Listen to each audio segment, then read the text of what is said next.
Hello friends, my name is Shes and today I am going to share with you the law of average. Law of average. Yes. औसत का नियम, इसके बारे में आपको बताने वाला हूँ।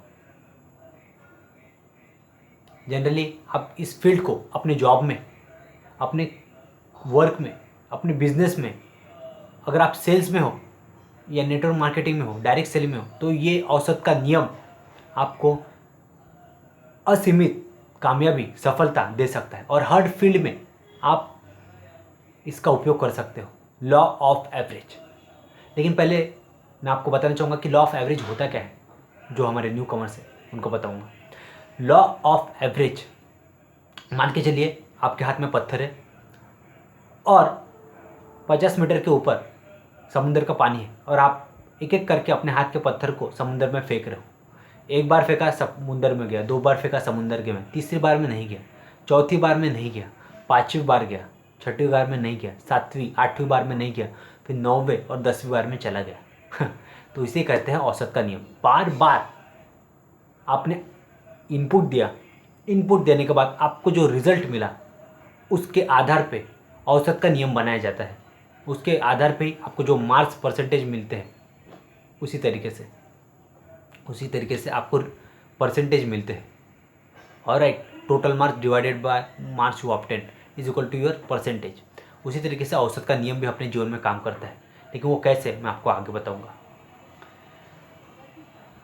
कनाडा में एक व्यक्ति था जो सेल्स प्रोफेशन में था और वो घर जाकर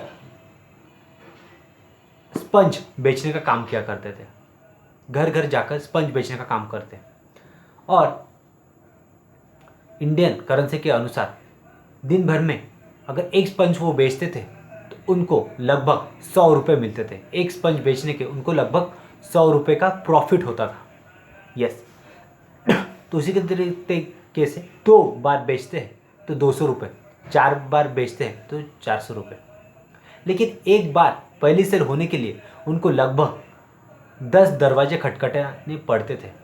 जैसे कि 10 लोगों के पास गए, एक के पास गए, रिजेक्ट किया, दूसरे के पास गए, रिजेक्ट किया, तीसरे के पास गए, रिजेक्ट किया। तो ऐसे 10 लोगों को वो जब दरवाज़ा खटखटाते तब जाके एक स्पंज कम से कम बेचा जाता था। लेकिन तो उन्होंने एक नियम बनाया। जब वो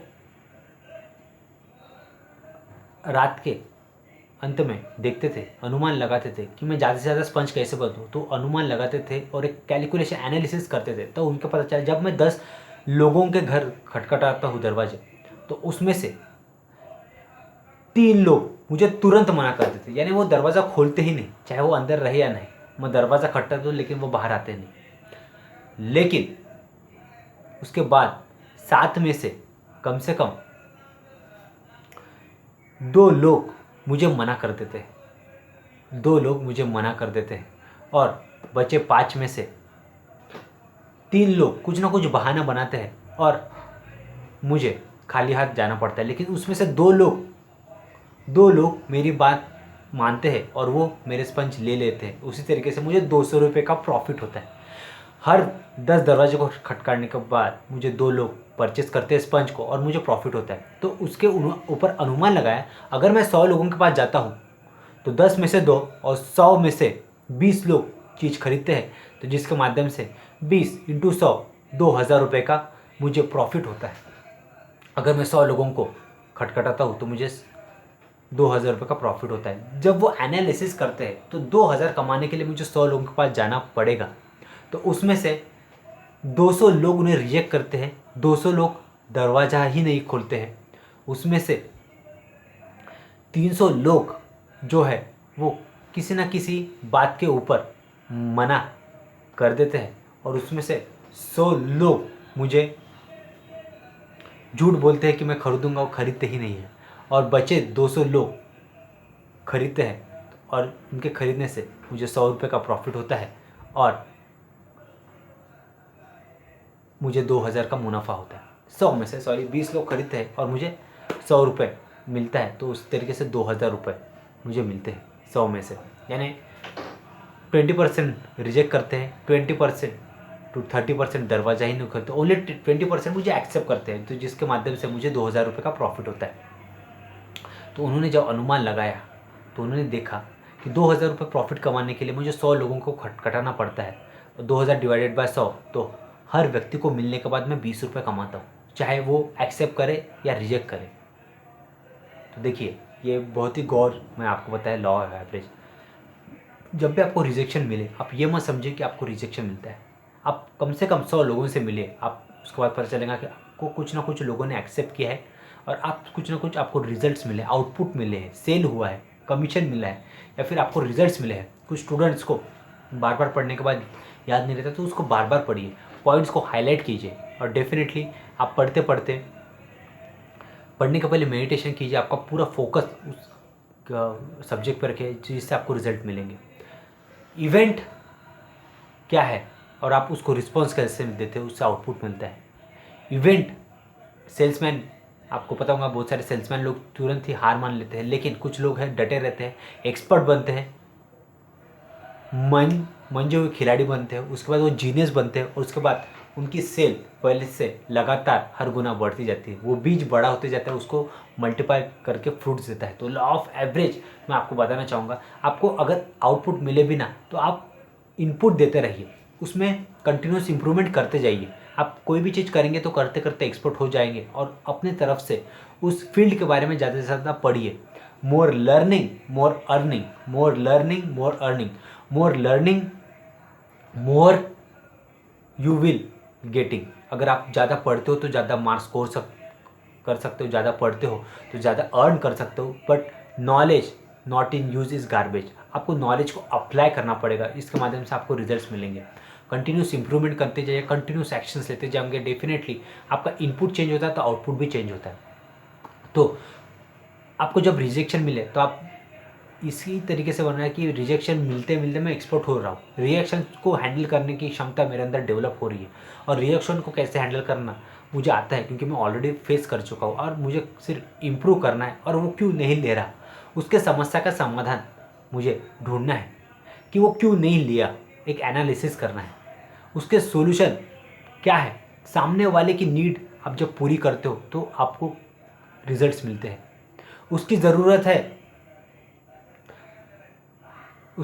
है पैसा, और मैं उसको बड़े सपने दिखा रहा हूँ, तो काम नहीं होगा। अगर उसकी ज़रूरत है पैसा तो मुझे पैसे के बारे में बात करनी है, उसकी ज़रूरत है गाड़ी तो मुझे गाड़ी के बारे में बात करनी है, उसकी ज़रूरत अगर घर है तो मुझे घर के बारे में बात करनी है, उसकी ज़रूरत अगर होम लोन है तो मुझे होम लोन के बारे में ही बात करना है, ना कि पर्सनल लोन या फिर गोल्ड लोन। अगर उसकी ज़रूरत है होम लोन तो मुझे होम लोन के बारे में बात करना है। सामने वाले की ज़रूरत क्या है उसको समझिए, उसके बारे में बॉन्डिंग बनाइए, कनेक्शन बनाइए, उसको अपना बनाइए, तब जाके वो अपने अंदर के दुख आपको बताएगा। उससे आपके समझ में आएगा कि सामने वाले के साइकोलॉजी को कैसे चेंज किया जाता है। तो लॉ ऑफ एवरेज लगातार आप खेलिए। लॉ ऑफ एवरेज आपको गारंटेड सक्सेस देता है, और ये परमानेंट सक्सेस देता है in the field of sales, network marketing, in the field of business study you can apply, in the field of job also. आप बार बार जॉब के लिए इंटरव्यूज़ देते हैं तो आप देखिए, पहले इंटरव्यू में रिजेक्ट होने के बाद निराश मत होइए, लगातार इंटरव्यू देते जाइए, अपने आप में निखार लाइए, पर्सनैलिटी में निखार लाइए, कम्युनिकेशन स्किल्स में निखार लाइए, आपके पास जो स्किल्स है उसमें निखार लाइए, उसके बारे में ज़्यादा पढ़िए, उसमें ज़्यादा प्रैक्टिस कीजिए, कॉम्प्लीमेंट्री कोर्सेज कीजिए, उसके ज़्यादा नॉलेज दीजिए, और definitely you will get a positive result, क्योंकि आपने इनपुट बदला तो आपका आउटपुट भी बदल जाएगा। डेफिनेटली यही चीज़ है जो आपको मैं बताऊंगा, और यही चीज़ें आपको भी करनी चाहिए अपने लाइफ में। The moment you change your response the outcome changes. एक इवेंट हुआ जिसमें आपको किसी व्यक्ति ने मना किया, तो रिस्पॉन्स आप खुश हो जाइए कि अच्छा उस व्यक्ति ने मना किया, क्योंकि मुझे पता चलेगा कि मेरी कमी कहाँ थी, और डेफिनेटली मैं अगले वाले के पास जाऊँगा तो उस कमी को ओवरकम करूँगा, जिससे अगले वाले व्यक्ति की मैं प्रॉब्लम्स का सोल्यूशन दूंगा। आप रिस्पॉन्स चेंज कीजिए। उसने मना किया तो अगले वाला मुझे एक्सेप्ट करना ही वाला है। हार मत मानिए, और एंथुसियाज्म के साथ आप लोगों को फेस करेंगे। इवेंट के बाद आपने आपका रिस्पॉन्स चेंज किया तो आपका आउटकम भी चेंज हो जाएगा। जनरली रिजेक्शन के बाद लोग हार मान लेते हैं और आप इनपुट देना बंद करते हैं, तो उनको आउटपुट भी नहीं मिलता। इवेंट पॉजिटिव होता है और आपका रिस्पॉन्स फिर पॉजिटिव रहता है, तो आपका आउटकम पॉजिटिव मिलता है। इवेंट निगेटिव है तो रिस्पॉन्स भी आप उसको पॉजिटिव दीजिए। अच्छा हुआ इसने मना किया, शायद वो मेरे लायक नहीं था, शायद वो मेरे साथ जुड़ने के लायक नहीं था, या फिर अच्छा हुआ इस व्यक्ति ने नहीं लिया, नेक्स्ट वाला व्यक्ति बहुत ज़्यादा लेने वाला है, इसलिए इस व्यक्ति ने मना किया हो। आप अपना आउटकम चेंज कीजिए, एटीट्यूड चेंज कीजिए, तो आपका रिस्पॉन्स चेंज हो जाएगा। तो this is how the law of average work. और सेल्स और डायरेक्ट सेलिंग में आप इसका ज़बरदस्त उपयोग करके ज़बरदस्त सफलता अर्जित कर सकते हैं। That's all from me. So now you get the law of average. इस वीडियो को सब्सक्राइब कीजिए, नोटिफिकेशन बिल को हिट कीजिए और कमेंट में बताइए कि आप किस टॉपिक के ऊपर नेक्स्ट वीडियो चाहते हैं। Thank you very much.